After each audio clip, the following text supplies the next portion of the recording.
기도하겠습니다. 하나님, 너무나 감사합니다.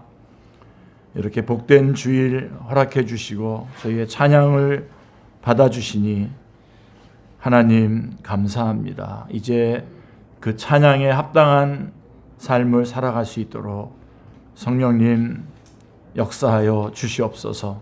이 시간 말씀 주십니다. 살아계신 주님의 음성을 듣는 가장 귀중하고 복된 시간 되게 하여 주시옵소서. 하나님, 말씀을 듣는 가운데에 살아계신 주님의 음성을 듣는 가장 귀중하고 복된 시간 되게 하여 주시옵소서. 성령님 역사해 주셔서 말씀 알게 해주시고 깨닫게 해주시고 깨달은 말씀 잘 감당하게 해주시고 이 말씀들을 삶 속에 적용해서 열매 맺어 하나님 앞에 영광 돌리게 하여 주시고 주님 오시는 날까지 전하고 증거하는 귀중한 말씀 되게 하여 주옵소서. 오랫동안 주님 앞에 간구하며 부르짖었던 기도의 응답으로 이 말씀 듣게 해주시고 저희들 안에 있는 모든 질병이 말씀 듣는 가운데 다 치유함받게 하여 주옵소서. 주 예수 그리스도의 이름으로 기도드리옵나이다. 아멘. 사도 바울은 지금 오늘 에베소서의 말씀은 감옥에 지금 투옥된 상태에서 죄수의 몸으로 사랑과 위로의 편지를 쓰고 있습니다. 에베소 교회는 사도 바울이 개척했고요. 성도들은 3년이나 밤낮으로 그 개척자의 가르침을 받은 바 있습니다. 사도 바울이 이렇게 선교 여행을 보면 제일 오랫동안 에베소에 머물렀던 것을 볼 수 있습니다. 그렇기 때문에 에베소 교회의 성도에게 사도 바울의 영향력과 그 중요성은 지대했을 것입니다. 자기의 목회자인데 지금 감옥에 갇혀 있잖아요. 자, 그런데 지금은 에베소 교회의 정신적 지주였던 이 사도 바울이 죄인의 신분으로 감옥에 갇혀서 언제 유명을 달리할지 모르는 상황에 처해 있습니다. 영적 정체성을 확립해 준 사도 바울이 죄인이 되었기에 에베소 교회의 정체성도 위태롭게 흔들리는 상황에서 하나님의 자녀와 백성의 신분조차 무효로 돌아갈지 모른다는 위기감이 온 교회에 엄습했을 터입니다. 어떤 그런 신앙의 기본적인 것들이 완전하게 갖추어지지 그렇게 완벽하게 갖추어지지 않았던 상태에 있었던 교회였기 때문에 이거 우리 받은 구원도 다 없어지는 거 아니야? 라고 하는 그런 위기감이 교회에 가득했을 것입니다.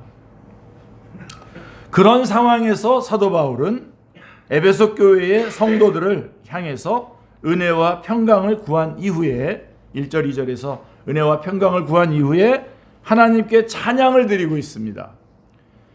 자, 그래서 1장 3절부터 14절에서 한 문장으로 묘사된 그 찬양의 이유는 하나님의 영원하신 예정, 그리고 예수 그리스도의 구속, 그리고 구원으로 이끄시는 성령님의 인도하심으로 구성되어 있습니다.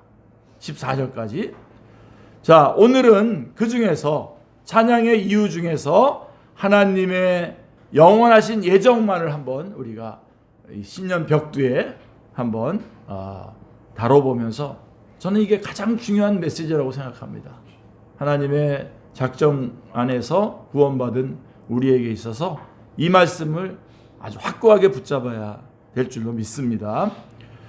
자, 거기 찬양의 이유가 나오는데요. 자, 인사말이 끝난 후에 직후에 하나님께 드리는 사도 바울의 찬양이 3절에 기록되어 있습니다. 찬송하리로다 하나님 곧 우리 주 예수 그리스도의 아버지께서 그리스도 안에서 하늘에 속한 모든 신령한 복을 우리에게 주시되 라고 말씀하고 있습니다. 자, 무엇보다도 찬양은 창조자인 하나님과 피조물인 우리의 관계성에 기초한 것입니다. 창조된 모든 존재들이 창조자에게 찬양을 드리는 것은 마땅한 일이라고 시인은 말하고 있습니다. 이거 좀 줄여졌으면 좋겠는데 예, 히터. 예, 죄송합니다.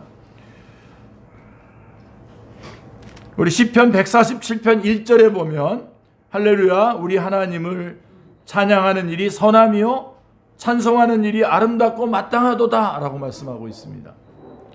그리고 시편 148편 5절에도 보면 그것들이 여호와의 이름을 찬양함은 그가 명령하심으로 지음을 받았음이로다 라고 말씀하고 있습니다. 하나님의 지으심을 받았기에 여호와의 이름을 찬양하는 것, 그래서 그 찬양하는 일이 선하고 찬송하는 일이 아름답고 마땅하다라고 말씀하고 있습니다. 여러분, 이 세상에서 하나님을 찬송하지 않아도 될 피조물은 아무것도 없습니다. 하나도 없습니다. 하나님 찬양에 침묵할 수 있는 피조물도 전혀 없습니다. 하늘이 하나님의 영광을 찬양하고 궁창이 주께서 손으로 행하신 일들을 선포하고 있습니다.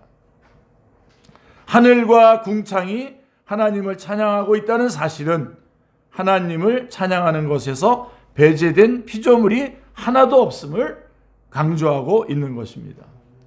모든 피조물은 각자의 고유한 음색을 가지고 이 찬양의 우주적인 하모니에 참여하고 있습니다. 예. 우리도 여기에 다 참여하고 있는데 이거는 지금 사실 예고편일 뿐입니다. 장차 새하늘과 새 땅에서는 보다 더 웅장하고 화려하고 아름다운 찬양의 하모니와 심포니가 모든 피조물에 의해서 울려 퍼질 것입니다. 아멘. 사도 바울은 창조에 근거한 찬양만이 아니라 어디까지 찬양하고 있는지 아세요? 여러분, 창조에 대한 찬양만 하고 있는 게 아니라 창세 전에 이루어진 일들에 대해서도 찬양을 드리되 하나님이 예수 그리스도 안에서 하늘에 속한 모든 신령한 복을 우리에게 주셨기 때문에 찬양을 드린다고 말하고 있습니다. 예. 여러분, 이 비밀을 더 많이 알고 싶지 않습니까?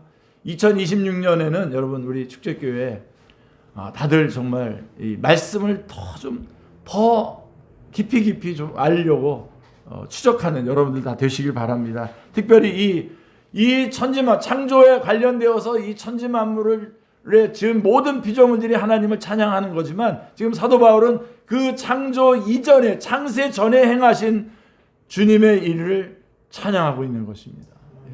우리를 거기까지 이끌어가고 있는 것입니다. 그러니까 지금 감옥에서 사도 바울이 있는 가운데 에베소 성도들이 지금 굉장히 마음이 힘들어하고 있는 이때에 그렇게 힘들어할 일이 아니라는 겁니다.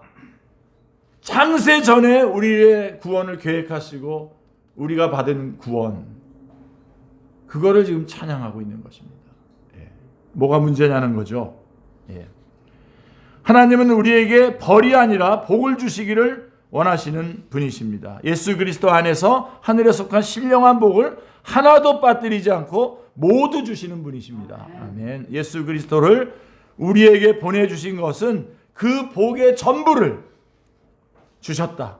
이 모든 복을 내가 너희들에게 다 줬다라고 하는 것을 가장 확실하게 우리에게 말해주는 게 바로 예수님을 우리에게 보내주신 겁니다.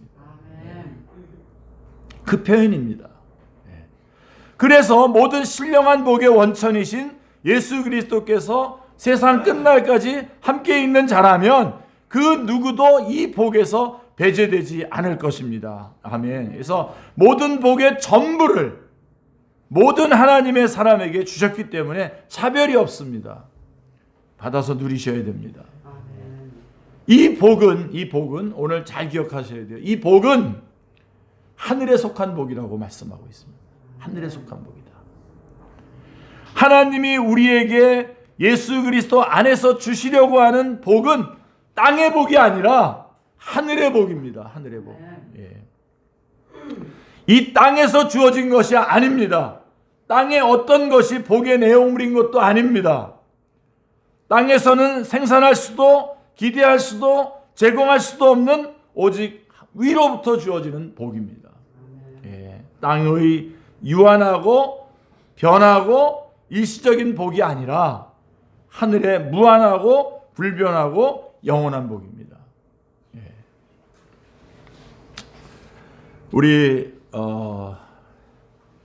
우리들의 마음이 참 많이 세속화돼서 변해도 좋고 다 그러니까 일단 땅의 거 달라. 그런 마음들이 좀 강하게 있습니다. 그러니까 여러분 지금 하늘의 복이라 그러는데 별로 그거 이렇게 하는데요. 여러분 이 하늘의 복 2026년 내내 여러분 사모하시길 바랍니다. 사모하시기 바랍니다. 지금 사도 바울은 지금 이런 얘기를 하고 있는 감옥에서 내가 지금 갇혀 있고 너희들이 그것 때문에 신앙의 정체성 위기를 느끼고 있지만 아니 하나님이 우리에게 주시는 것은 그런 게 아니라 신령한 하늘에 속한 거야. 하늘에 속한 거. 말씀하고 있는 것입니다. 여러분들 이거 꼭 붙잡으시고요. 그 다음에 하늘에 속했고 그 다음에 이 복은 신령한 복입니다. 신령한 복. 그러니까 육신과 관련된 복이 아니라 영혼과 관계된 복입니다. 그래서 사람이 아니라 성령님만이 주실 수 있는 복입니다. 하늘의 것이고 성령님만이 주실 수 있는 복입니다. 사도 베드로는 하늘에 속한 신령한 복에 대해서 사도 바울과 약간 다르게 말합니다. 같은 내용인데 다르게 말해요. 베드로후서 1장 3절에 보면 그의 신기한 능력으로 생명과 경건에 속한 모든 것을 우리에게 주셨으니 라고 말씀하고 있습니다. 우리가 받은 복은 영혼의 생명과 경건에 속한 복입니다. 육신은 흙으로 돌아가기 때문에 육신과 관계된 복은 우리의 몸이 먼지가 되면 소멸되고 말 것입니다. 하지만 영혼은 죽어서도 영원하기 때문에 영혼의 복은 죽은 이후에도 소멸되지 않을 것입니다. 하나님은 우리에게 하늘에 속한 신령한 복을 주시되 일부가 아니라 전부를 주신다고 말씀하고 있습니다. 자, 땅에 속한 것이 아니라 하늘에 속한 것, 육신적인 것이 아니라 신령한 것으로 그 중에 육신적인 어떤 이 땅의 일부를 주시는 게 아니라 하늘에 속한 신령한 것들을 전부 주시겠다고 말씀하고 있습니다. 아멘. 우리 각자가 신령한 복의 일부분을 가졌다면 서로 비교하면서 열등감과 우월감을 가질지도 모릅니다. 그러나 하나님이 주신 신령한 복은 그 전부를 우리 모두에게 부족함이 없도록 주셨기에 비교와 시기와 질투가 있을 수 없습니다. 있다면 오해와 무지에서 비롯된 것입니다. 그러니까 오해를 푸셔야 됩니다. 빨리 아셔야 됩니다. 무지하시다면. 주님께서 복의 전부를 주신다는 사실에 대한 오해와 무지를 보여주는 좋은 사례가 바로 탕자 이야기 기억나십니까, 여러분? 그 탕자 이야기에 등장하는 탕자의 형. 사실 이 사람이 더 탕자인데. 자, 돌아온 탕자를 향해서 아버지의 반응부터 한번 보시기 바랍니다. 아버지는 누가복음 15장 22절에 보면 제일 좋은 옷을 내다가 입히고 손에 가락지를 끼우고 발에 신을 신기라. 그리고 잔치를 베풀어 줍니다. 이것을 들은 탕자의 형은 탕자를 환대하는 아버지가 편애하는 것 같아서 시기하고 원망하고 불평까지 합니다. 그러나 아버지는 장남의 어리석은 비교와 부당한 질시와 미련한 원망을 듣고 이렇게 말합니다. 누가복음 15장 31절에 보면 너는 항상 나와 함께 있으니 내 것이 다 내 것이로다. 어마어마하죠. 내 것이 다 내 것이로다. 탕자의 아버지는 탕자에게 고작해야 잔치를 베풀어 주었고 탕자의 형에게는 아버지의 전부를 주었다고 말하고 있습니다. 이 비밀을 여러분 놓치지 마시길 바랍니다. 하나님 아버지도 우리 각자에게 전부를 주시는 분이십니다. 그러니까 우리가 필요한 것이 있다, 만약에 지금 전부를 주셨는데 우리가 필요한 거 있다면 누구 것을 뺏어야 될 게 아니라 우리는 하나님 앞에 달려야, 하나님 앞에 알게 해달라 그래야 됩니다. 그러니까 우리는 하나님에게로 가요. 항상. 왜요? 하나님이 전부를 주셨기 때문에. 그리고 사도 바울은 하늘에 신령한 모든 복들이 어디에서 주어진다고 하냐면 예수 그리스도 안에서 주어지는 것이라고 말하고 있습니다. 자, 땅의 것이 아니라 하늘의 것이고요. 육신적인 것이 아니라 신령한 것이고 일부를 주시는 것이 아니라 전부를 주시고 어디에서 주신다고요? 예수 그리스도 안에서 주시는 것이다 라고 말씀하고 있습니다. 비밀입니다. 딱 붙잡으시면. 그러니까 이는 예수 그리스도 밖에서는 하늘의 복이 인간에게 주어지는 다른 방법이 없다는 것입니다. 예수 그리스도 바깥에서는 절대로 하늘의 신령한 복이 주어지지 않습니다. 그러기에 우리가 이렇게 빨리 급하게 아직 그리스도 안으로 들어오지 않은 자들에게, 그리스도의 부르심을 받은 자들인데도, 작정된 자들인데도 들어오지 못한 자들에게 빨리 이 말씀을 전해주어야 하는 것입니다. 하늘의 복은 사람들의 노력과 의지와 소원과 조건을 구비하면 주어지는 조건적인 복과는 다릅니다. 하늘의 복은 땅의 방법이 아니라 하늘의 방법에 의해서만, 즉 예수 그리스도 안에서만 주어지는 것입니다. 복의 일부가 아니라 전부를 주는 유일한 방법은 예수 그리스도 안에서 주는 것입니다. 왜요? 예수 그리스도 안에 다 있잖아요. 하늘의 모든 신령한 복은 생명을 내어주신 예수 그리스도 자신이며 그에게서 산출되는 것입니다. 자기 아들을 아끼지 아니하고 우리에게 먼저 주셨지 않습니까? 예수님을 우리에게 주신 것은 하늘에 속한 모든 신령한 복을 전부 주신 것입니다. 하나님의 아들이요 그 형상의 본체이신 예수 그리스도를 우리에게 보내주셨다는 것은 어떠한 것도 아끼지 않으시고 하나님의 복 전체를 우리에게 주셨다는 뜻입니다.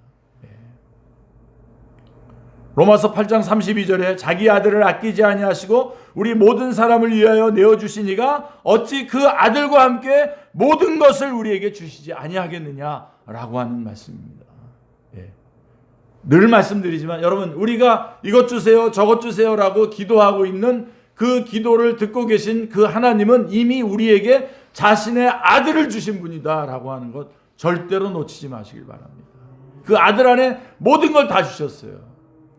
아들을 주셨다는 것이 모든 것을 주셨다라고 하는 가장 확실한 확증입니다. 우리에게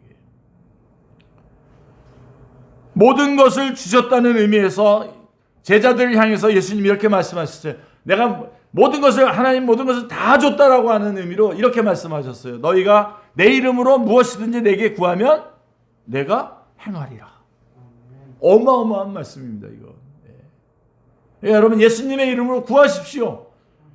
이미 아들을, 예수 그리스도를 우리에게 주셨고 그 안에서 우리에게 모든 전부를 주셨는데 우리가 구하는 것을 내가 행하리라 라고 말씀하고 있습니다. 물론 우리를 위해서 주님께서 우리에게 꼭 주실 것을 주시겠습니다. 많은. 그러니까 우리가 놓치지 말아야 돼요. 자, 그러면 그 신령한 복의 구체적인 내용이 뭡니까? 사도 바울은 4절에서 하늘에 속한 모든 신령한 복의 구체적인 내용을 설명하고 있습니다. 꼭 붙잡으십시오. 너무나 중요한 구절 4절입니다. 오늘 4절이 우리 요절이죠. 곧 창세전에 그리스도 안에서 우리를 택하사 우리로 사랑 안에서 그 앞에 거룩하고 흠이 없게 하시려고. 이게 그 신령한 복의 구체적인 내용입니다. 창세전에 그리스도 안에서 우리를 택하사 우리로 사랑 안에서 그 앞에 거룩하고 흠이 없게 하시려고. 바로 우리가 창세전에 예수 그리스도 안에서 하나님의 택하심을 받았다라고 하는 것이 하늘에 속한 복입니다. 지금 에베소 교회, 지금 힘들어하고 있는 에베소 교회 성도들에게 사도 바울이 감옥에 갇혀 있으면서 그들이 알기를 원했던 것이 뭐냐면 바로 창세전에 하나님께서 너희들을 택하셨다라고 하는 겁니다. 오늘 우리가 어떤 문제를 2026년 여러분 절대로 그 2025년보다 절대로 우리에게 좋은 상황 오지 않을 겁니다. 저는 아주 확신합니다. 우리에게 더 어려워질 것이고 모든 상황과 모든 것들은 더 어려워질 것이고 분명히 많은 힘든 일들이 우리 가운데 주어질 겁니다. 분명히. 그러나 여러분, 그게 뭐가 문제라는 겁니까?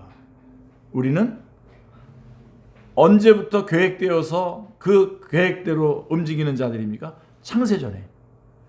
창세전에 하나님께서 우리를 구원하시기로 계획하시고 예수님이 이 땅에 오셔서 그 구원을 이루어 주셔서 우리가 구원받아서 지금 성령님의 인도하심 가운데 지금 이 땅을 살아가고 있는 겁니다. 하나님의 계획대로 지금 살아가고 있는 거예요. 네. 그러니까 여러분, 언제든지 거기서부터 보시길 바랍니다. 창세 전에 나를 계획하셨다. 그걸 보시면서 나가야 됩니다. 그래서 사도 바울은 현재 땅에서 이루어진 일들 때문이 아니라 창조 이전에 이루어진 일 때문에 찬양을 하고 있는 것입니다.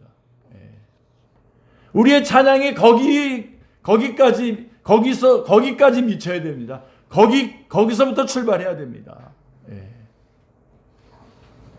여기서 먹을 것 좀 더 풍족하게 먹었고 또 뭐 편하게 먹고 뭐 친구들이 나를 칭찬해주고 이런 거가 찬양이 내용이 아니라 뭐 그거는 당연히 따라오는 내용이고요. 주님께서 인도한. 근데 그거보다 더 중요한 것, 가장 중요한 것, 우리가 출발해야 되는 지점은 뭐냐면 우리가 이 땅이 시작되기도 전에 하나님께서 나를 구원하시기로 작정하셨다는 거예요.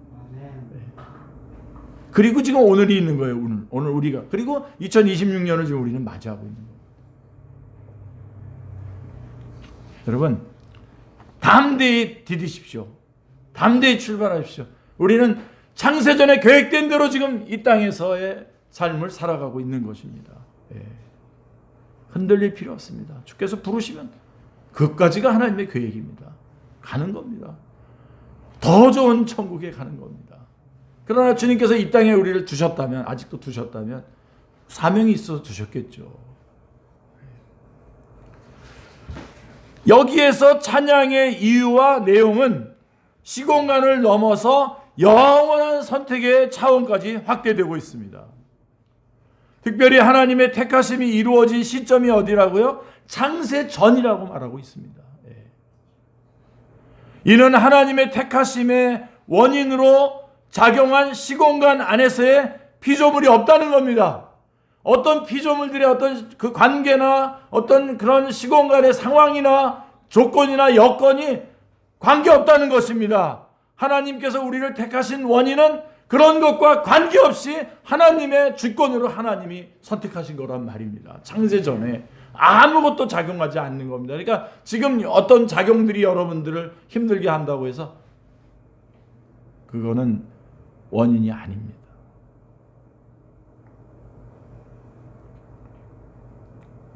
아마 여러분들이 이 땅에서 설교를 들어야 된다면 오늘 이 말씀이 최종적인 말씀입니다. 이거를 능가하는 더 소중한, 물론 또 설교 또 다른 방향에서 하겠지만 이것을 뛰어넘는 더 소중한 메시지는 없습니다. 거기서부터 출발하는 겁니다. 그리고 우리가 택하심 받은 것은 어떤 이 땅의 시공간의 어떤 피조물들에 의해서 그 조건이 되고 관계가 되고 영향을 미쳐서 택함 받은 것이 아니라는 것입니다. 우리의 택함은 전적으로 하나님이 우리를 사랑하셔서 우리를 택하신 것입니다. 그 안에 있는 겁니다. 우리는 지금 이 땅에서. 하나님은 이 세상의 어떤 조건이나 원인이나 자격이나 변수에 영향받지 않으시는 분이십니다. 아멘. 나아가 세상의 그 무엇에 의존하지 않은 선택이기 때문에 그 선택을 취소하고 변경할 변수도 이 세상에는 없습니다. 선택의 대상은 우리라고 말하고 있습니다. 우리. 성경 보실 때 여러분 이런 것들을 주목해서 보셔야 돼요. 이는 선택의 대상이 인류의 모든 사람들이 아니라 우리라고 분류되는 인류의 일부라고 하는 것입니다. 아마도 세상의 모든 사람들이 다 선택을 받으면 좋겠다는 것이 일반 사람들의 보편적인 생각일 것입니다. 그러나 성경은 그 구체적인 이유와 원인에 대해서 침묵하고 있지만 선택의 대상은 세상 사람들의 일부라고 분명히 말하고 있습니다. 어설프게 뭐 누구나 다 구원받는 그거 아닙니다.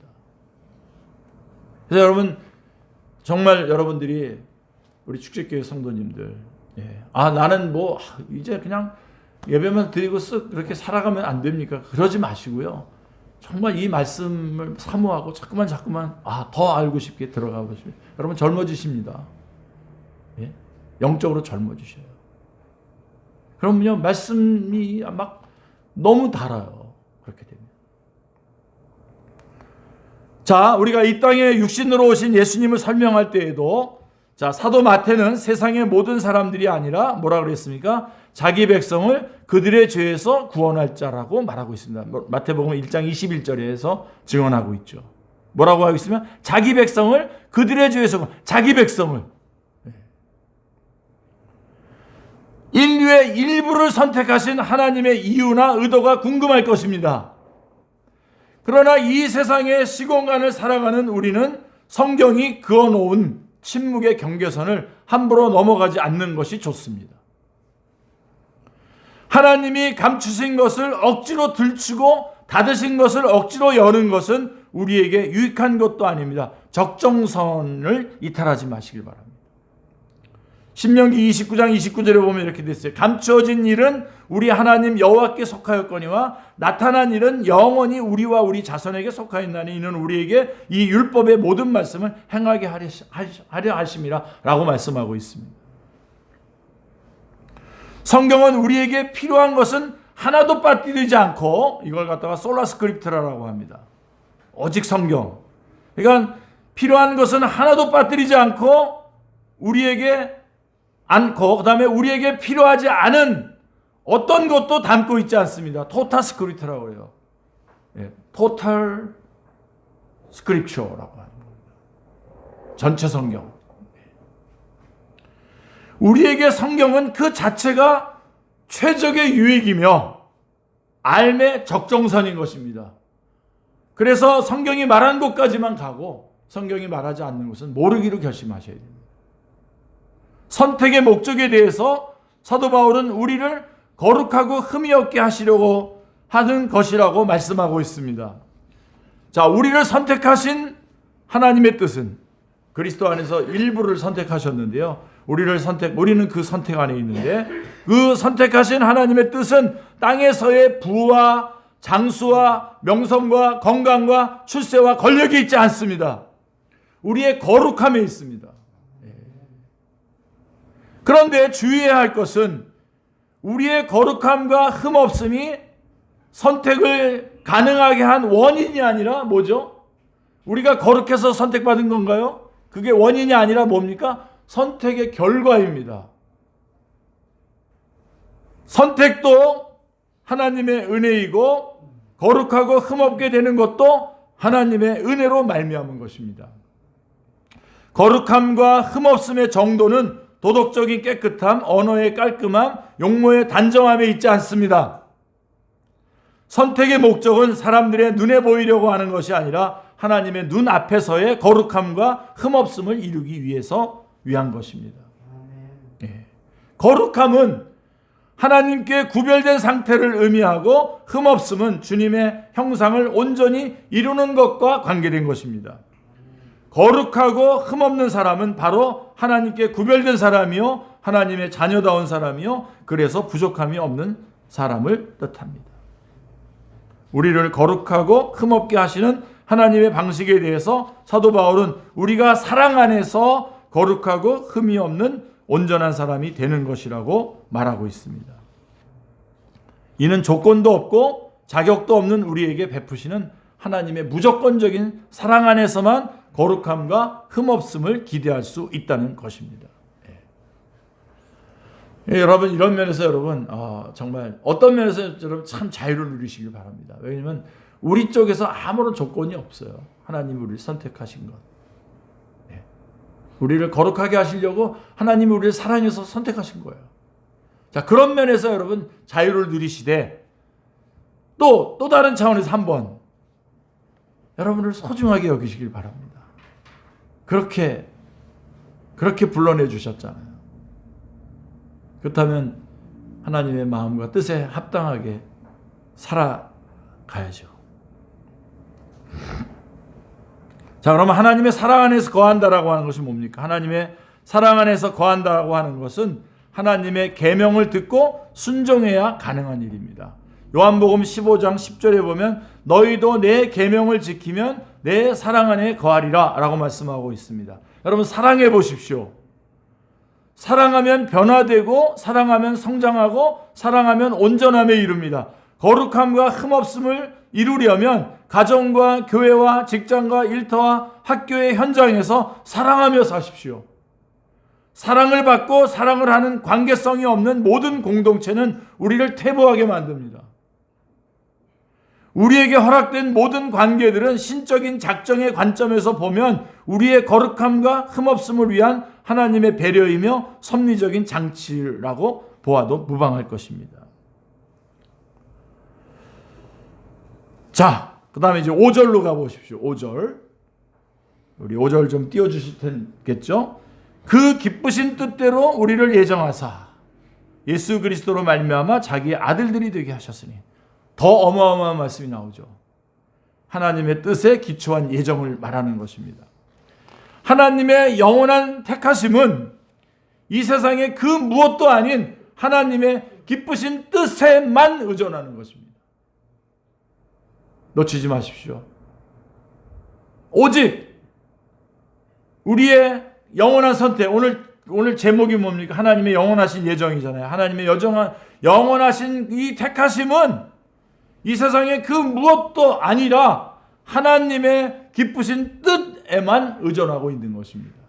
이는 우리의 믿음이나 선행이나 신분이나 직위나 가정의 배경 중 어떤 것도 선택의 원인이 아니라고 하는 뜻입니다. 자주 지금 계속해서 지금 강조하고 있는 것이다. 로마서 9장 16절에도 보시면 원하는 자로 말미암도 아니요 다른 박질하는 자로 말미암도 아니요 오직 긍휼히 여기시는 하나님으로 말미암습니다. 잘 뛰어서 또 원해서 선택받은 것이 아니라 하나님으로 말미암아 선택받은 것이다. 우리가 원한다고 선택되는 것이 아니며 우리가 수고의 성실한 땀을 흘린다고 선택되는 것이 아닙니다. 선택의 전적인 근거는 오직 하나님께 있습니다. 얼마나 안전합니까, 여러분? 만약에 우리 쪽에서 어떤 조건 때문에 선택받았다면 그 조건 우리가 못 갖추면 어떻게 됩니까? 취소되는 거잖아요. 그게 아니란 말입니다. 하나님은 어떠한 것에도 영향을 받지 않고 하고자 하시는 자를 긍휼히 여기시고 하고자 하시는 자를 완악하게 하시는 절대적인 분이십니다. 이에 대하여 사람들은 하나님을 부당한 분이라고 생각하기 쉽습니다. 그러나 이런 생각은 하나님에 대한 무지에서 비롯된 것입니다. 하나님은 가장 지혜로우시고 가장 공의롭고 가장 자비롭고 가장 정직하고 가장 신중하고 가장 정확하고 가장 탁월하고 가장 선하시고 가장 진실하신 분이십니다.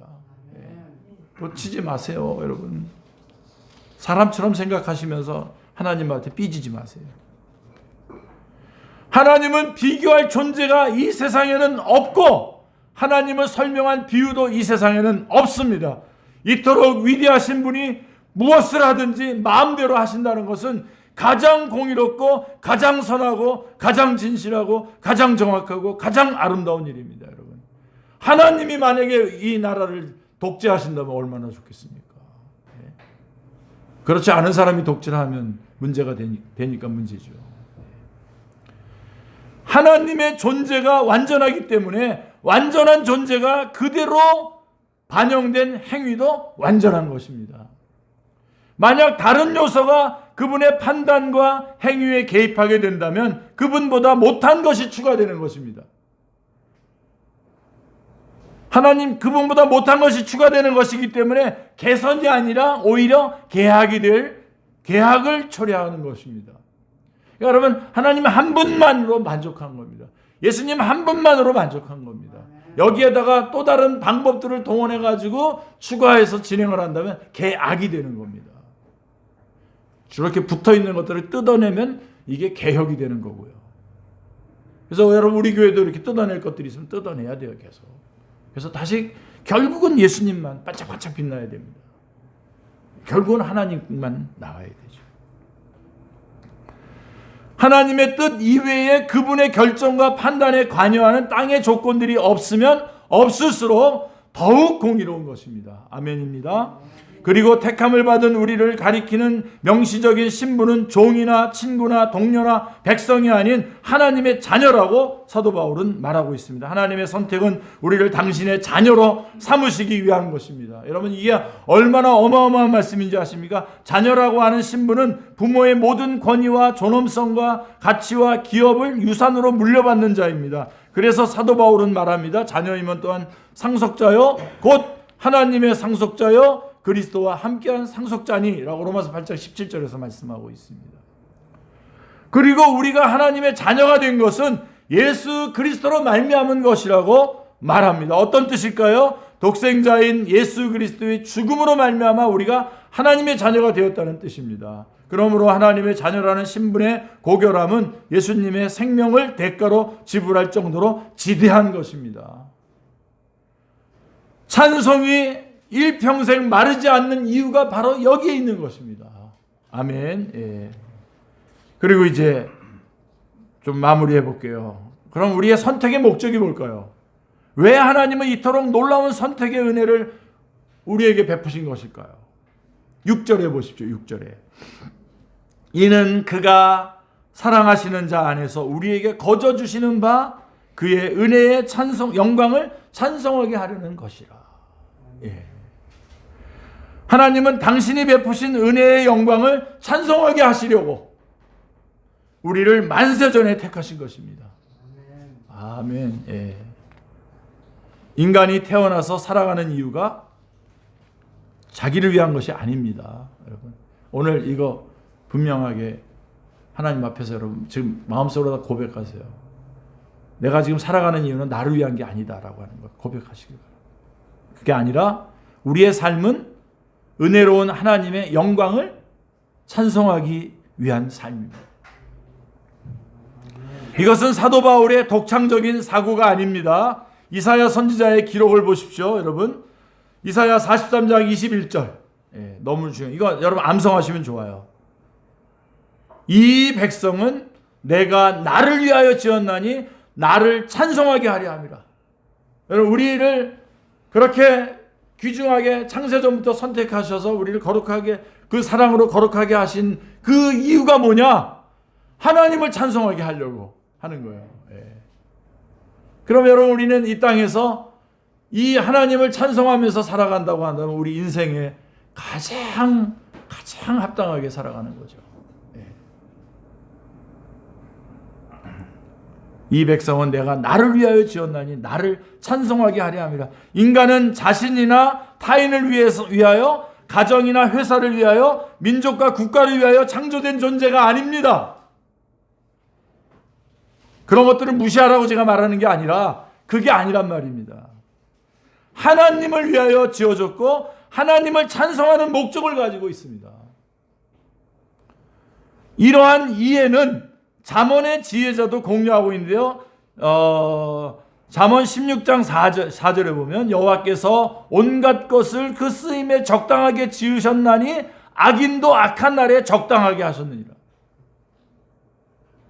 모든 피조물을 그 쓰임에 적당하게 지으실 때 악인도 악한 날에 적당하게 하셨다면 피조물 중에 하나님의 영광에 기여하지 않는 존재는 하나도 없을 것입니다.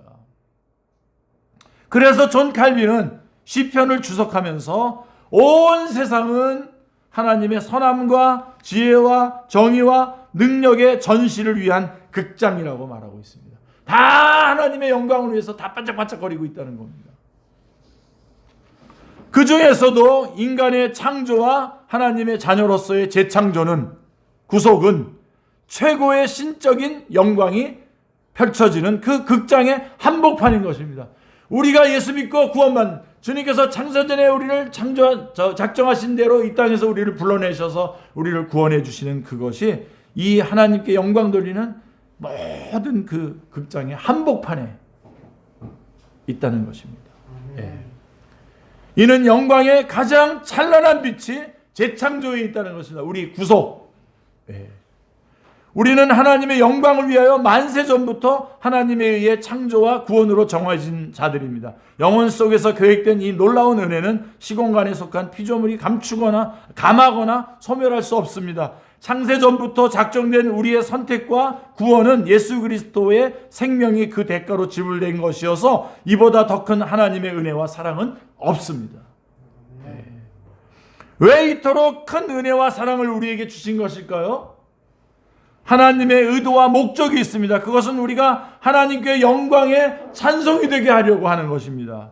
그래서 사도 바울은 영원한 선택 때문에 주의 이름을 찬송한 것입니다. 찬송 때문에 하나님은 하늘에 속한 모든 신령한 복을 만세전부터 정하시고 주신 것이라고 사도 바울은 말하고 있습니다. 그래서 선택은 찬송의 이유이며 선택의 목적은 찬송인 것입니다.